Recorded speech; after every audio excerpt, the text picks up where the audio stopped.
Once upon a time, long, long ago, two ambitious young cousins named Pablo and Bruno lived side by side in a small Italian village. The young men were best buddies and big dreamers.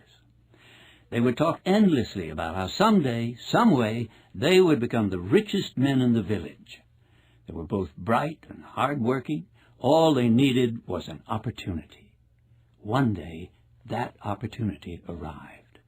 The village decided to hire two men to carry water from a nearby river to a cistern in the town square. The job went to Pablo and Bruno. Each man grabbed 2 buckets and headed to the river. By the end of the day, they had filled the town cistern to the brim.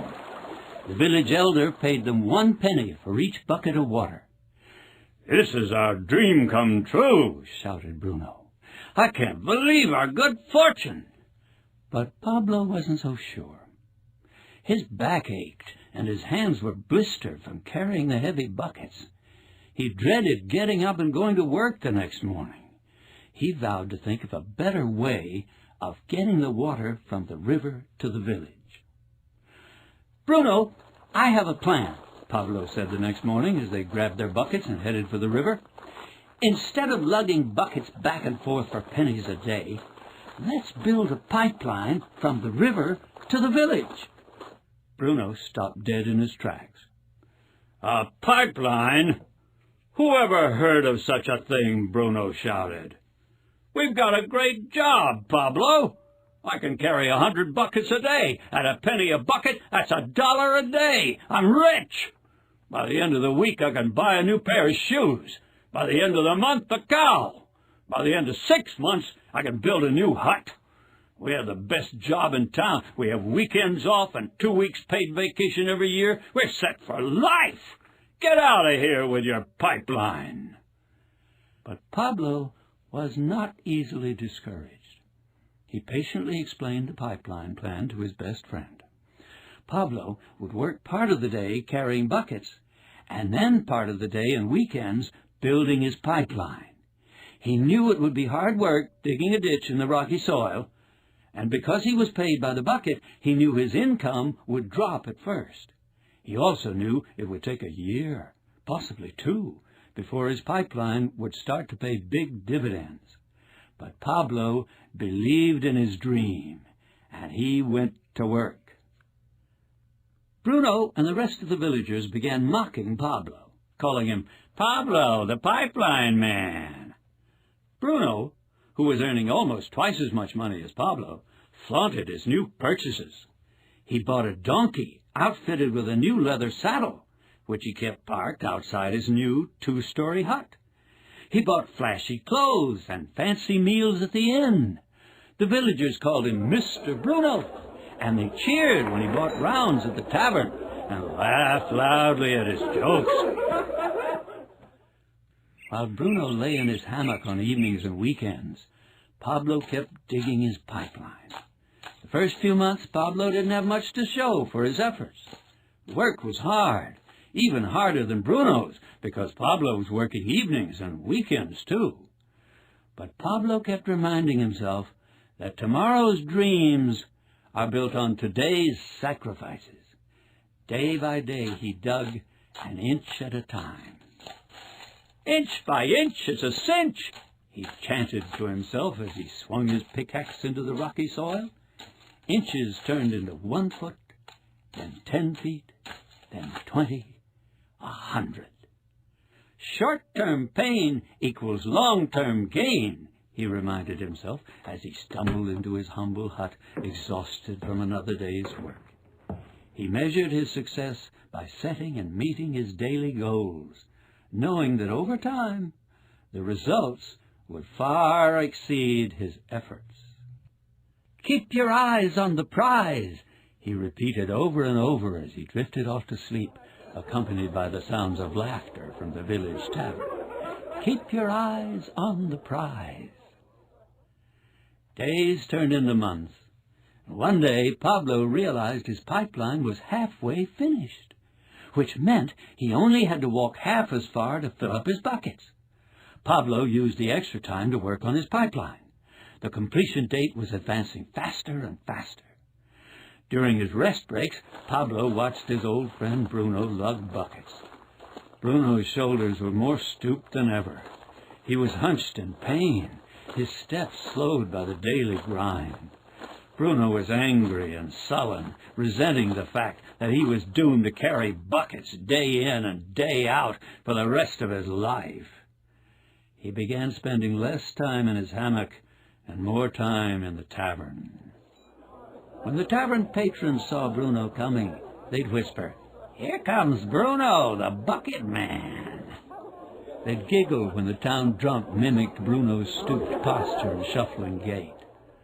Bruno didn't buy rounds or tell jokes anymore, preferring to sit alone in a dark corner surrounded by empty bottles. Finally, Pablo's big day arrived.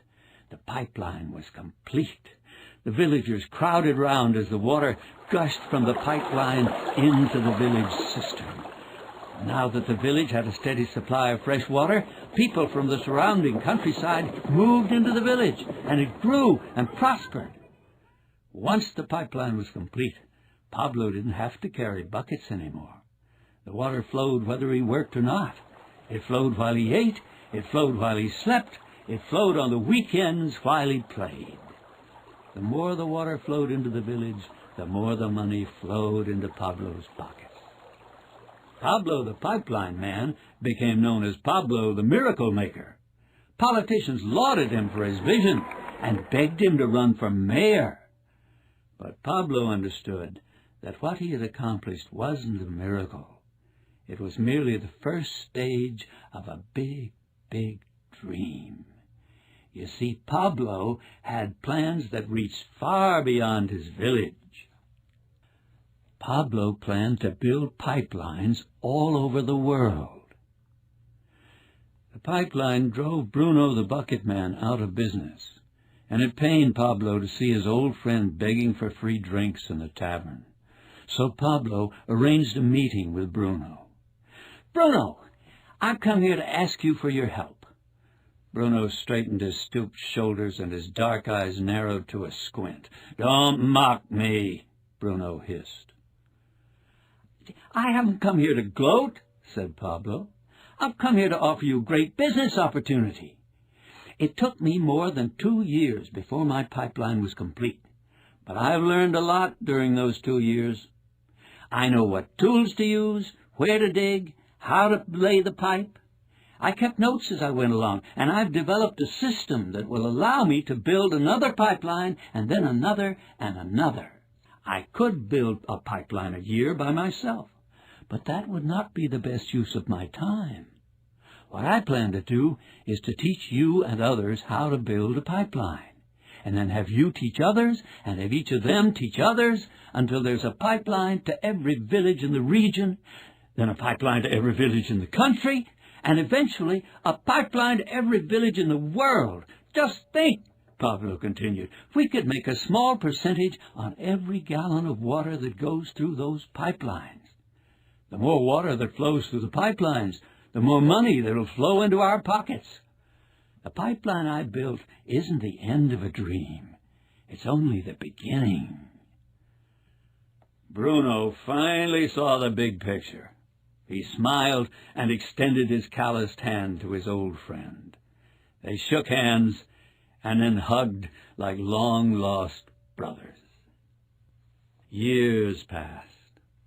Pablo and Bruno had long since retired. Their worldwide pipeline business was still pumping millions of dollars a year into their bank accounts.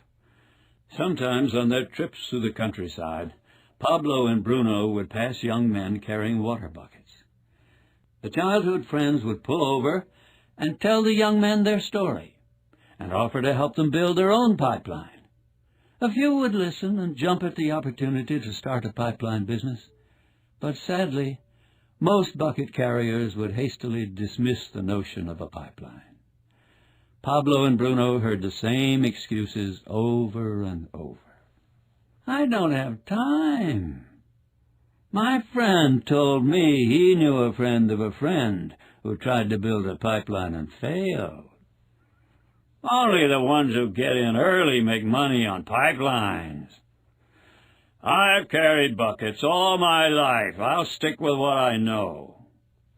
I know some people who lost money in a pipeline scam. Not me. It made Pablo and Bruno sad that so many people lacked vision. But both men resigned themselves to the fact that they lived in a bucket-carrying world, and that only a small percentage of people dared to dream pipeline dreams.